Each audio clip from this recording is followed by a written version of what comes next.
So I started going to haunted houses, trying to encounter some sort of spirit, demonic spirit, any spirit really, just to see, if the demons are real, then God's got to be real. And I felt someone's presence at the foot of my bed, almost as if someone had sat at my bed and my feet had sort of tilted to the side. And at that point, I heard a strike of thunder and a man's voice. My name's Jake. I'm 25 years old. I'm a sole trader. I run my own business. I'm an electrician.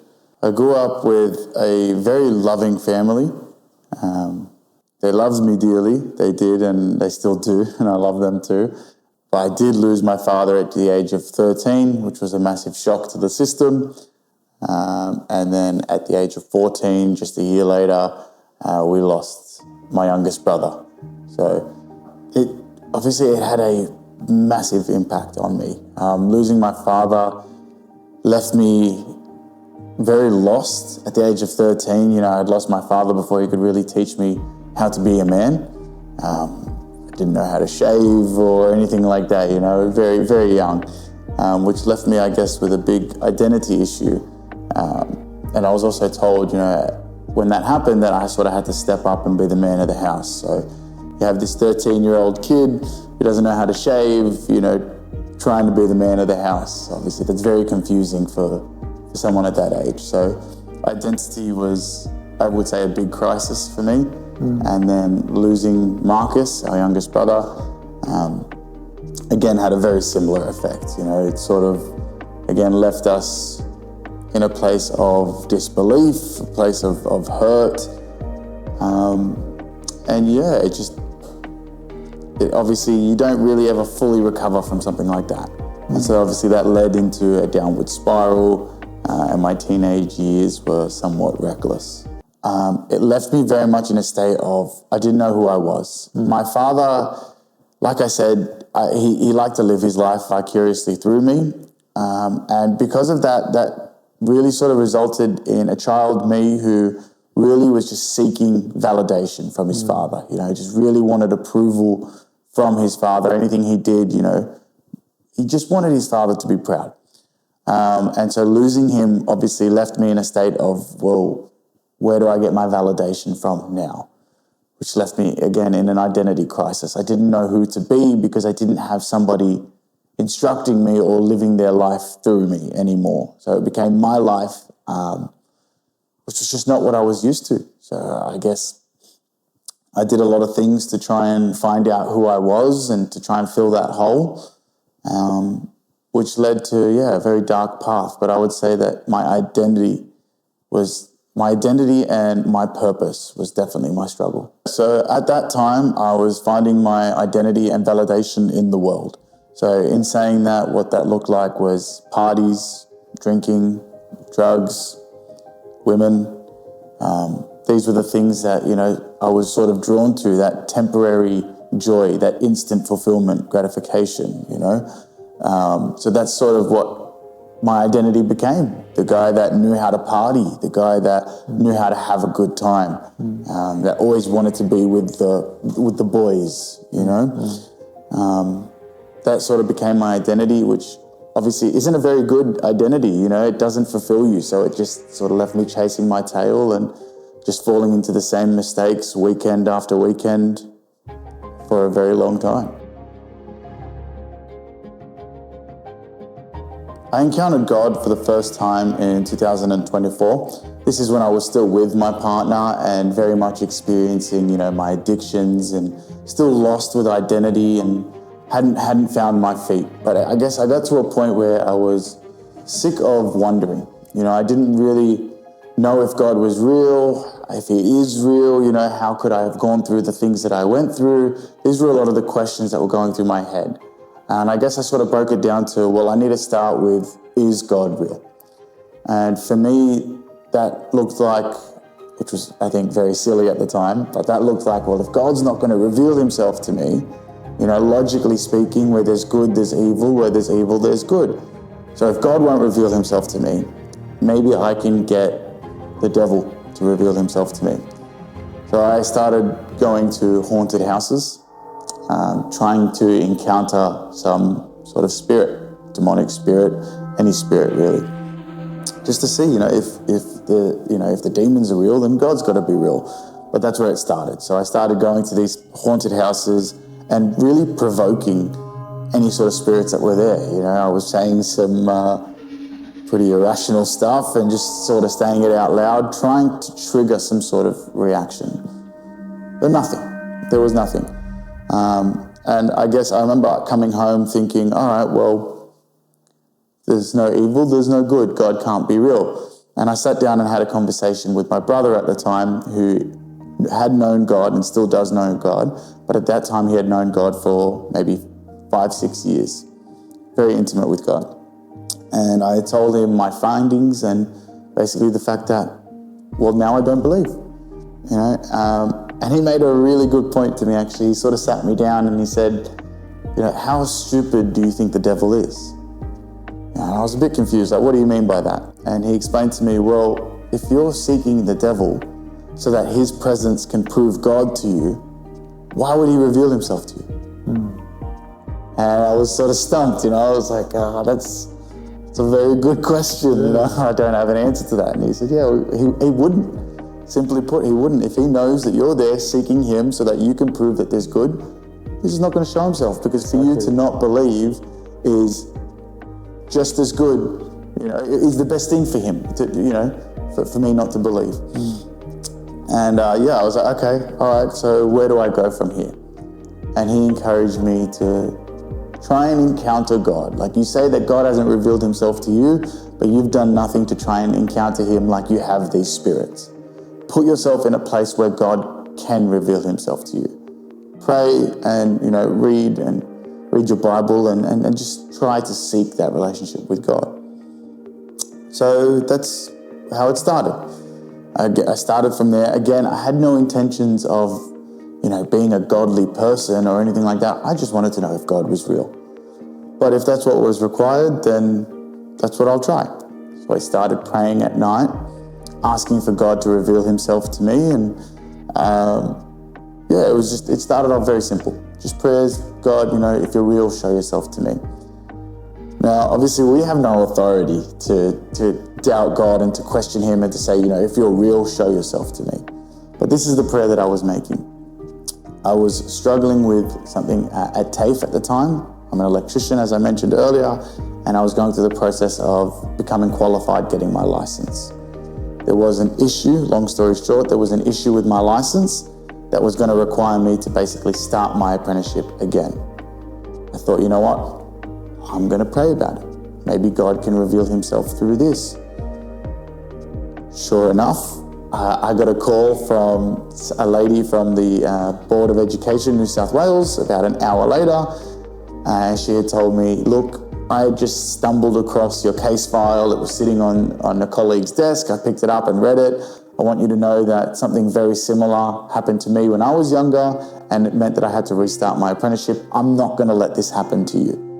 Some random lady I've never spoken to before. It was unbelievable. And I was like, okay, no worries. Thank you for your help. We'll see what happens. I'm still sort of doubtful. I was like, oh, was that God? Was it not? I don't know. Let's just see if anything comes from this. Again, another hour or so later, she calls me up and goes, Jake, it's sorted. Your license is on the way. And I was in shock. I didn't know what to think or what to say, but I knew that I had to thank God for it, in that moment. And so that night, when I went to bed and made my prayer, instead of asking God to reveal himself to me, this time I had thanked him for revealing himself to me. Previously, I was asking for an audible or visual sign from God. Instead, I got this, and I was more than happy with that. And so for the first time that night, I said to God, you don't need to reveal yourself to me anymore. You don't need to show me anything visual or audible. I believe. I believe that that was you with my apprenticeship, and I believe that you are here and listening. And, in God's fashion, I finished my prayer and opened my eyes, and as soon as I had stopped testing him, he gave me both a visual and audible sign, you know. In that moment, I encountered God. I was put into, I guess, what I can only describe as like a trance-like state, where my eyes were open, but I couldn't see anything in front of me. And I felt someone's presence at the foot of my bed, almost as if someone had sat at my bed and my feet had sort of tilted to the side. And at that point, I heard a strike of thunder and a man's voice. I'm not too sure what was said, but it was a man's voice with a strike of thunder. And in that moment, as scary as it was just so peaceful as well. You know, there was something just calming about it, especially that voice. It just brought everything just back, you know, and it just felt good. And I knew that was God. I knew it. I could feel it. The way it felt, it was no doubt in my mind like that was God, you know. And yeah, that was the first time God revealed himself to me. And from there, I sort of started to get a little bit more involved. I started reading my Bible, praying a bit more, and I was still with my partner at the time. However, the faith that I had was a faith that knew God was real, but it still wasn't a faith that made me want to carry my cross and follow God, you know? And I guess at that stage, I sort of viewed him like a genie, I guess you could say. You know, I knew he was real, and now it was like, God, give me this and God, give me that. And rather than asking how I could serve his kingdom, it was more just about how he could serve me, which I thought to be genuine faith at the time, but it wasn't. It wasn't. Stay tuned to the end, and we will reveal the story behind a true portrait for our guest in this episode. We are a self-funded project, so if you have been encouraged and would like to support our channel, please go to our website and support us. Perhaps one day we may be able to come to you and share your story. And so as a result, I continued in my ways. You know, I was still in very much a secular relationship. I had no intention of changing that. I was still, I guess I wouldn't say I was the best person. I was still very angry and still had a lot of issues. And I guess I wasn't really open to changing. I didn't have a repentant heart. I just knew that God was real. Continuing in my ways, it sort of got to a point where I had to pick, am I going to continue down this route with God and am I going to give him everything?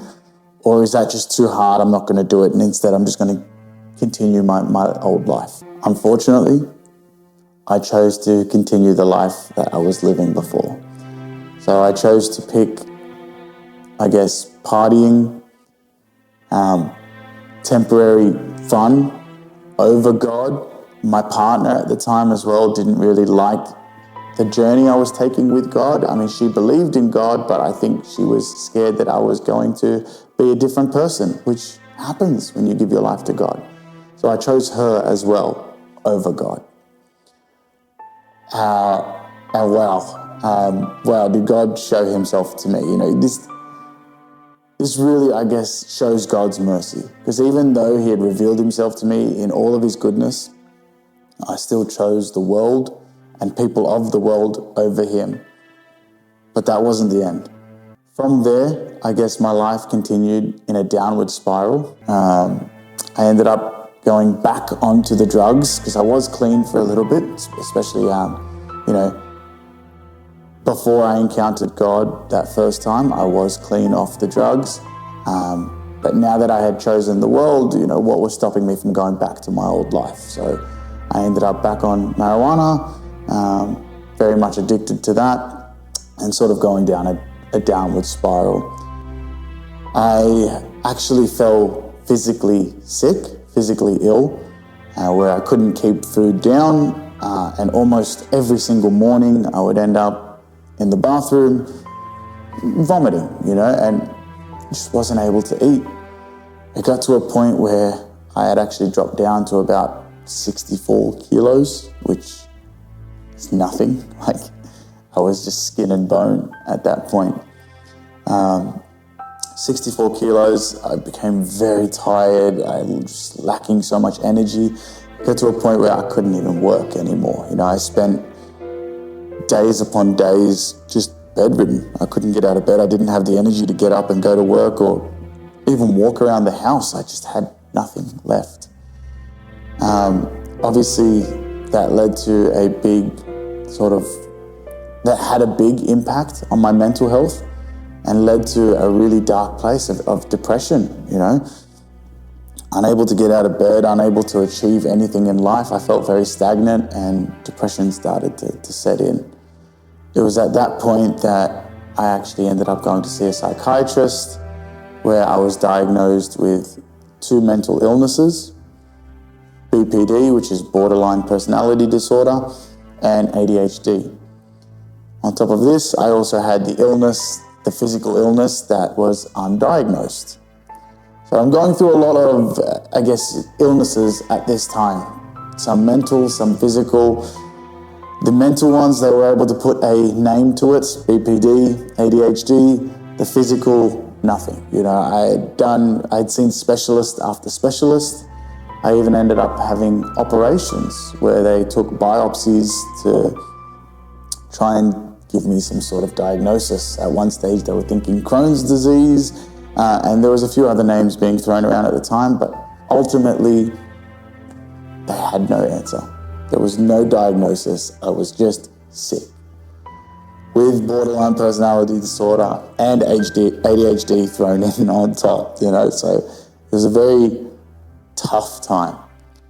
I ended up getting on some medication for the BPD, to which I had a very adverse reaction to.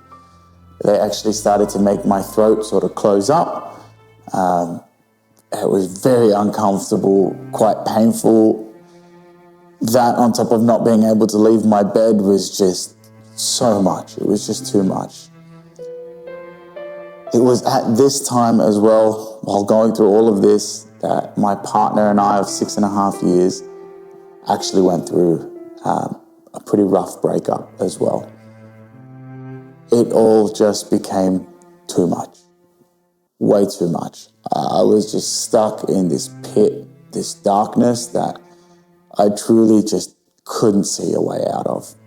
And if I'm completely honest, I had made an agreement with myself that I was ready to say goodbye. I didn't want this life anymore. It became a burden. Life wasn't joyful. Waking up every day actually made me upset. I didn't want to be here. So I had made an agreement with myself that if things didn't get better soon, I'm out. I'm gonna get my affairs in order and say goodbye. My brother, like I mentioned before, very intimate with God, never stopped praying for me. He was always praying for me. He knew that I had encountered God once and that obviously there was potential for God to encounter me again, and he just kept praying and praying.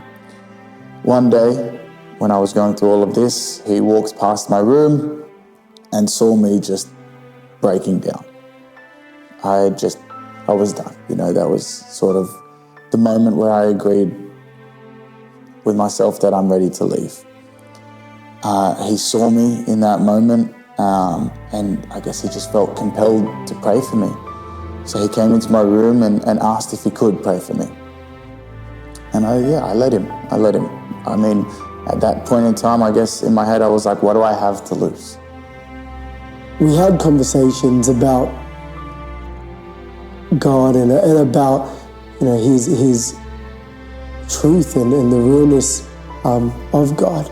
But I think Jake was in such a place where his hurt was so overwhelming that no logic, no knowledge could have shown Jake that God was good. But he needed an experience. He needed to meet with God.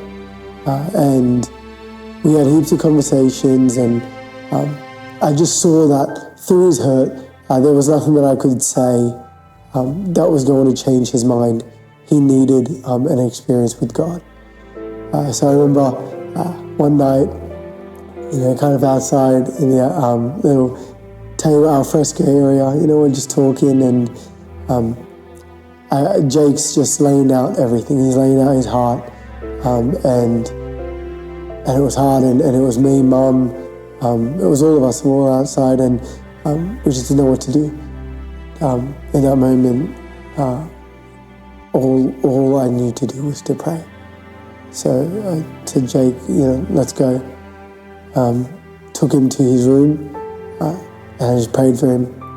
And we just prayed together for a little while, and we invited God into the space, and there was nothing I said that changed his mind, but in that he experienced the presence of God and the joy and comfort of God, and it was just amazing to see that through his hurt, although there was no words that could change that, this softening of heart that came from the experience of God was just, nothing that anyone could explain in human words. It was nothing short of a miracle.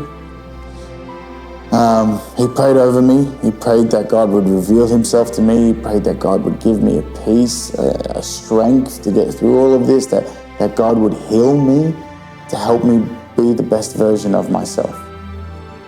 It was in that moment that God showed me his grace and revealed himself to me again for a second time, even though I didn't deserve it.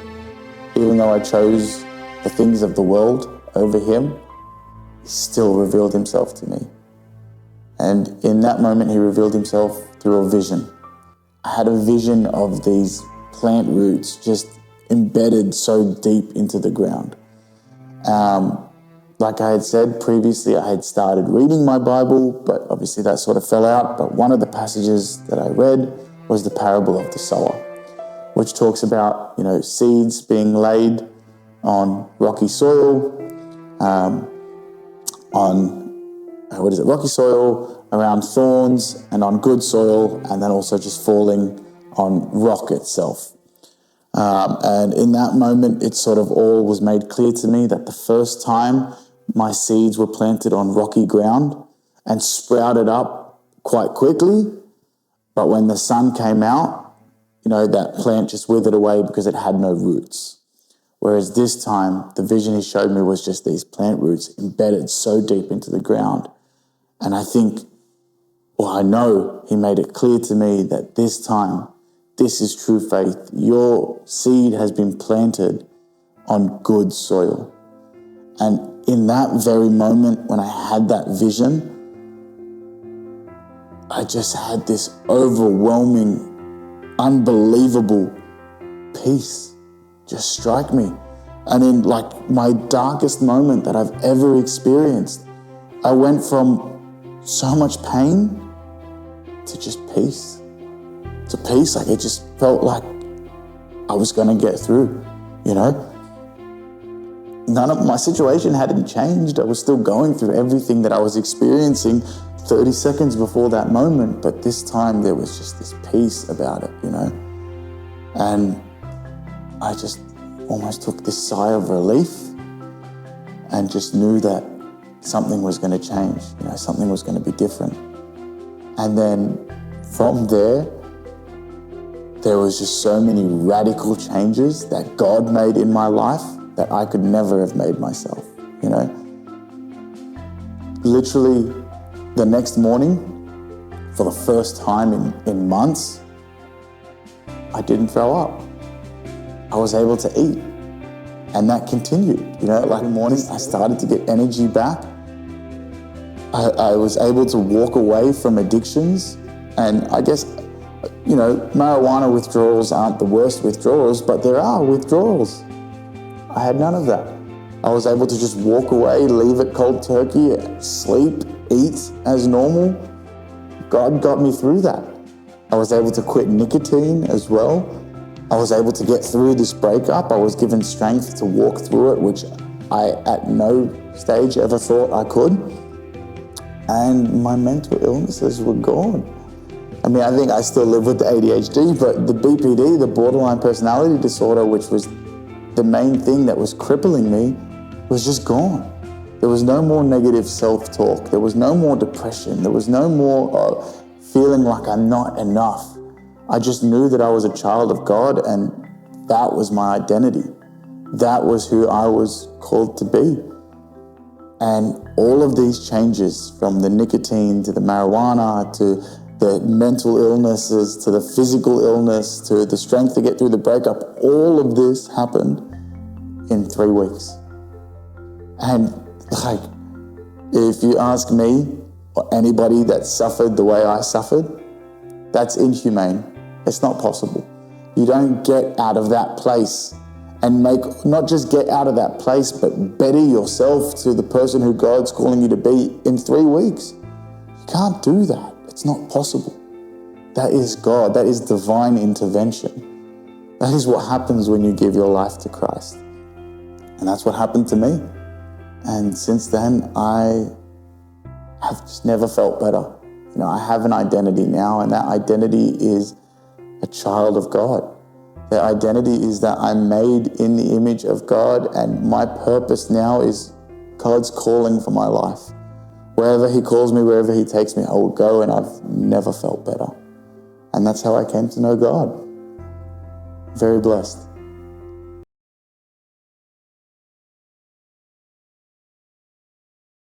I think light, yeah.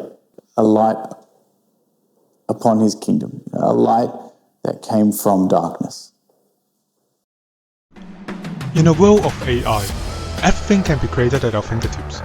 We've become so complacent, and what's worse is that we've stopped thinking. Let's go back to the basics. Using no AI and no filters, we present to you the true portraits.